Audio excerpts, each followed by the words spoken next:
That's right, my friend. Let me ask you, does a machine like yourself ever experience fear?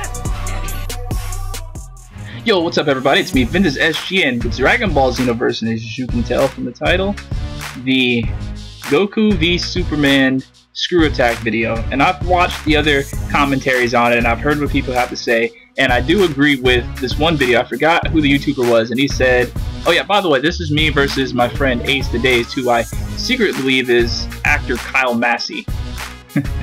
His YouTube pictures of Kyle Massey, so I assume that he's Kyle Massey. But no, he beats my ass a lot. I didn't post all the fights of him, but he's really good at XenoVerse. But anyways, the screw attack video, and the video that I saw, and they were like, you know, you can't really be mad at screw attack because that's not the end all say all of what actually happens. You know, that's not an official word. That's just how one YouTuber's or one, you know, person's opinions. That's, you know, that's what how they feel the fight would go.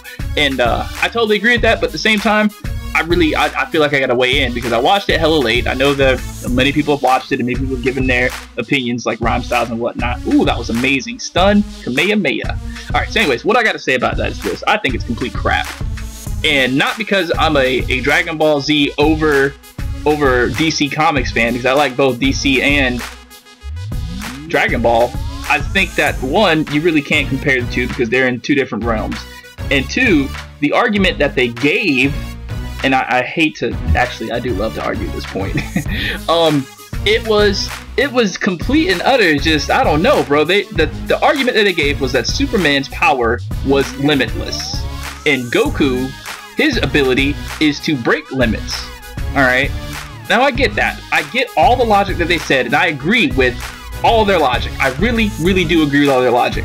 But I think at the state that Goku is in, a literal god, in the state that Kal-El is in, a man, a Kryptonian, a mortal Kryptonian who can die, just like Goku. I guess Goku can die. He's not really godlike where he can't die. I just think that Goku wouldn't be defeated by heat vision to his brain. I don't think the heat vision would have penetrated, no matter how hard Superman would have focused it. I think it was unfair that Superman's focused heat vision was able to penetrate Goku's skull, you know, his Saiyan skin, his Saiyan skull, when Superman was able to just pretty much walk through a Super Saiyan God, Super Saiyan, Super Kamehameha. Like, this Kamehameha vaporizes planets. No, I don't agree with that.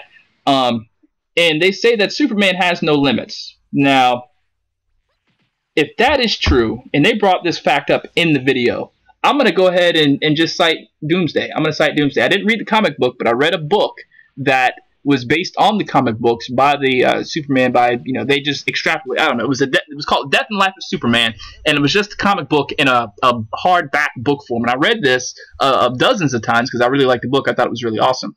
But he got killed by Doomsday, a man-made product, you know, a person that was a being that was created, if I'm understanding correctly. Whether or not he was created, that's not the thing that I'm disputing. What I'm saying is he was beat by Doomsday. If Superman didn't have any limits, okay, why didn't he break through that during that Doomsday fight? So in essence, what I'm saying is, why couldn't he do to Doomsday what he does, what he did to Goku in the screw attack fight? And again, I know that's not the end all say all, the official word on Goku versus Superman. I'm just, you know, attacking their logic. So why couldn't he do that to Doomsday if he has no limits? All right, because the fact of the matter is, if I'm understanding it correctly, he reached his limit and he got killed. Well, I guess you really can't kill Superman. And the only reason I say that is because in the book that I read about the death and life of Superman, he was dead and they buried him. He had no vital signs, no nothing. And what they did was, I guess his robots or whatever, they stole his body and put him in a chamber that, you know, put UV rays or sunlight rays, whatever, into his body, and that resuscitated him. What I'm thinking is, if his body is weak enough, you know, you beat him down enough at night or whatever like that, and you hurt him enough, and he doesn't have any more solar reserves, and he's at the point where his skin is no longer like steel and he's not invulnerable, you could probably, you know, you could probably cut him. But then again, in that same book though, they were like, even though he was incapacitated, they still needed a kryptonite whatever to operate on him. So I guess that theory wouldn't work, because I was gonna say if he's vulnerable when he's beat down, you could just take his whole head off. But I don't know. I really don't know. I mean, maybe Superman is just too OP. I mean, what do you guys think? Do you think Superman is just too OP? My thing about that is, if he's just that OP, why didn't he beat Doomsday? Why couldn't Goku be another sort of Doomsday to him? I think I just think the fight is an unfair fight. The simulation was unfair. I think that Goku should have won that fight, and I'm a devout Superman fan. He's my favorite character in all of DC Comics. You know what I mean? Because he is so awesome. His powers are so OP. I like Superman, but I don't think that he should be able to beat a Super Saiyan God, Super Saiyan Goku. I just don't think they're on the same level.